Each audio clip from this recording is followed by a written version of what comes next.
Bagaimana cara orang Arab di Condet biasanya berkomunikasi sehari-hari, misalnya dengan keluarga, tetangga, atau sesama komunitas? Biasanya ya kalau kalau komunikasinya tuh melalui pengajian ya biasanya ya. Seperti ada burdah, ada maulid, ada tahlil, atau ada acara-acara tertentu khusus seperti ada kematian atau pernikahan. Gitu aja. Baik, kalau untuk nilai atau kebiasaan budaya apa yang paling dijaga dalam cara berkomunikasi, misalnya sopan santun, penggunaan bahasa, panggilan khusus? Biasanya sopan santunnya aja. Iya. Kalau untuk panggilannya enggak ada. Kenapa? Kalau untuk panggilan, Untuk panggilan juga biasa untuk panggilan ada. kalau untuk penggunaan bahasa dari orang Condet aslinya gitu sama yang dari Arabnya, orang Arabnya gimana? Sama orang Arabnya biasa aja ya. Udah terbiasa gitu ya. Memang kalau orang Arab tuh kebanyakan akrab semuanya ya. Sama orang Arab akrab, sama orang-orang biasa juga akrab semuanya gitu. Tapi sempat ada kayak kesusahan buat berkomunikasi nggak, Pak? Enggak, biasanya enggak biasa aja. Orang Arab tuh orangnya terbuka ya. Nggak ada istilahnya sembunyi sana sembunyi sini. Jadi sama siapa aja dia gaul, nggak apa-apa gitu. Oke. Kalau berinteraksi dengan orang budaya lain, ada perbedaan cara komunikasi yang paling terasa nggak bedanya? Antara Arab sama Arab aja. Dia lebih akrab. Tapi sama orang lain juga dia akrab juga sama. Tapi lebih akrab sama orang Arab juga. Jadi sesama Arab itu lebih akrab. Lebih akrab biasanya gitu.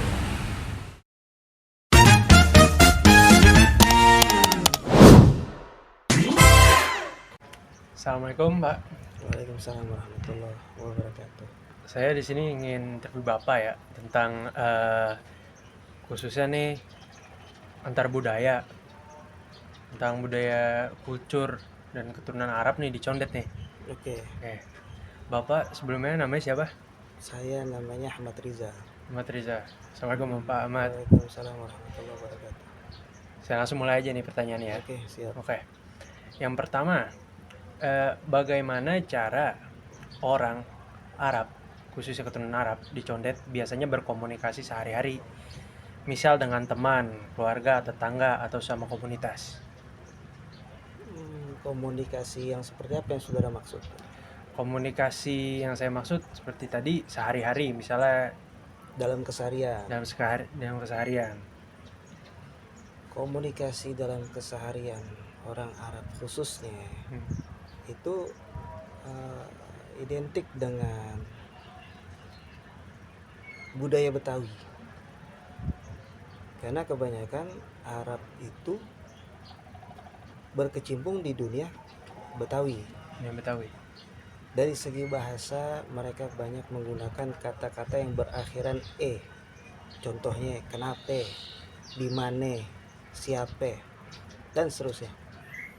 Jadi komunikasi tersebut juga memiliki perbedaan, di antaranya kalau kita sedang bicara dengan yang lebih tua, maka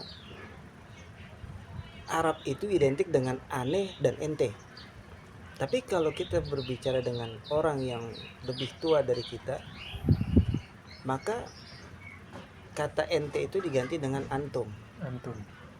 Karena mengedepankan sopan santun, atau di dalam ilmu agama disebut dengan adab. Kenapa adab itu harus lebih utama dan diutamakan oleh setiap manusia gitu. Jadi anak ente itu diganti kalau lebih tua ana dan antum. Atau kalau kita berbicara dengan guru bisa diganti dengan al-fakir.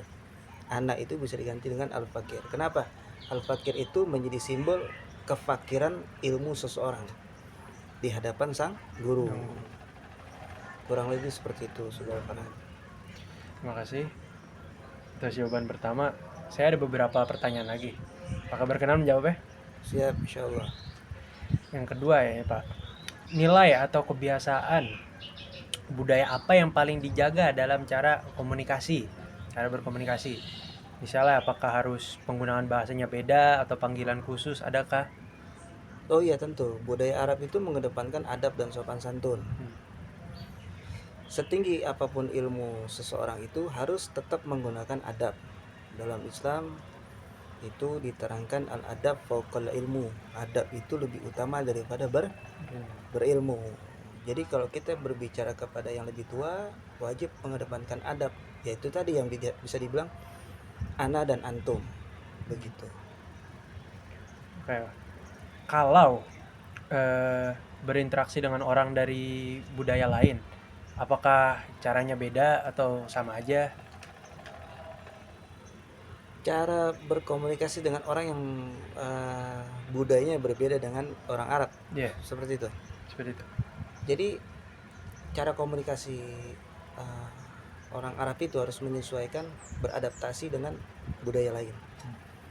Karena banyaknya orang Arab itu identik dengan budaya Betawi, maka harus menyesuaikan dengan bahasa, terus dan harus memiliki empati yang tinggi terhadap budaya lain, saling menghargai, dan dalam berbicara itu tidak boleh melanggar norma-norma adat. Contohnya, kita tidak boleh memberikan asumsi tentang hukum adat yang berlaku sebab bedanya budaya mereka dan budaya kita. Kurang lebih seperti itu. Pertanyaan selanjutnya nih Pak, apakah ada cara orang-orang di sini untuk menyesuaikan diri nih dengan semisal orang yang budayanya berbeda? Apakah ada gitu? Cara menyesuaikan dirinya Iya. tentu banyak ya. Kalau ditanya tentang penyesuaian itu, satu, kita harus menghargai budaya orang lain. Jangan menyenggol norma adat istiadat mereka, dan harus punya empati tinggi apabila mereka membicarakan tentang budaya mereka tuh seperti ini.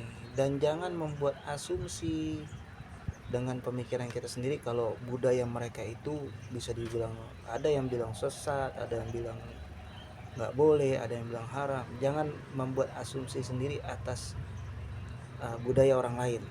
Itu tidak diperbolehkan hal seperti itu terjadi.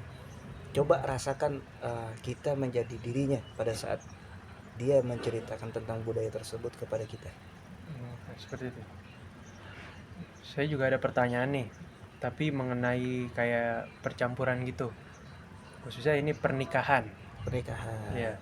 Bagaimana sikap masyarakat di sini, khususnya yang seperti Arab Condet di sini ya, terhadap pernikahan campuran dengan suku lain? Apakah ada pertentangan gitu biasanya?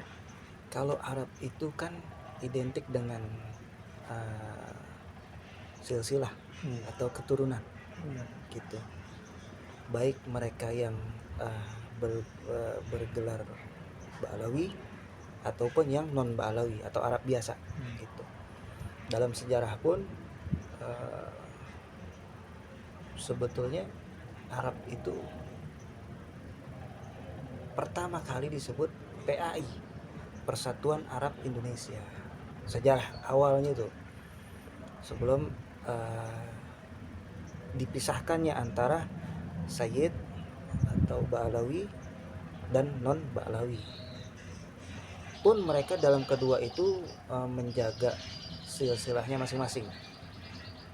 Dan saya tidak memiliki hak untuk mengintervensi dua hal itu.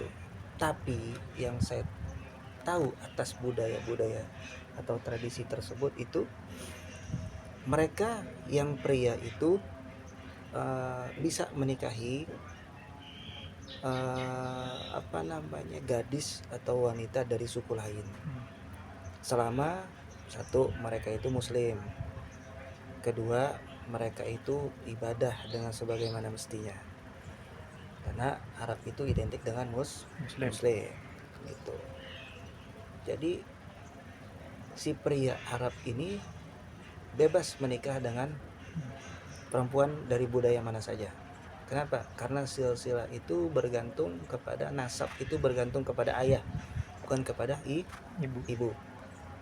Tapi kalau misalnya perempuan yang berdarah Arab, baik dari itu Bahlawi maupun dari Arab biasa, mereka bisa menikahi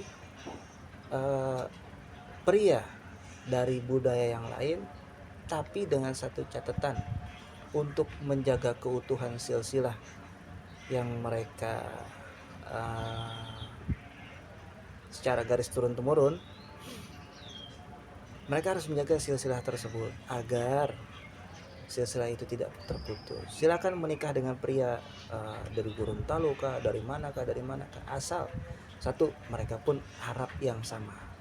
Baik dari itu misalkan Syarifah menikahi dengan Baalawi, mau Baalawinya itu orang Jawa, mau Baalawinya orang Palembang, bebas dengan budaya mereka. Tapi perempuan itu harus menikah dengan Arab yang satu suku dengan mereka, rata-rata seperti itu. Oke, mungkin pertanyaan terakhir nih Pak, Iya. ada nggak sih kayak tekanan sosial buat terlihat Arab gitu dalam berpakaian atau bertingkah supaya nggak dikira lupa asal gitu? Jadi kalau Arab itu identik dengan physically, hidung yang mancung, alis yang tebal, terus muka yang tirus gitu. Jadi identik. Jadi mereka itu nggak harus di Arab-Arabin, mereka sudah Arab gitu. Karena physically itu mendukung hal itu. Dan juga nggak ada tantangan yang signifikan ya kalau saya bicara tuh masalah kultur budaya. Kita fleksibel mengikuti budaya-budaya yang ada, terus nggak harus menjaga norma-norma. Oh ini harus cenderung ini lo Arab harus dibawa kemana-mana, enggak. Arab itu nggak harus dengan pakai gamis, Arab itu nggak harus dengan pakai koko gitu. Pakai baju apapun, face mereka itu sudah mengandung darah Arab, dan identitas mereka pun bisa terlihat dari secara fisik. Kurang lebih seperti itu. Ya mungkin pertanyaan saya hanya sebatas itu aja Pak. Terima kasih atas waktunya ya Pak. Siap, sama-sama. Makasih Pak. Ya.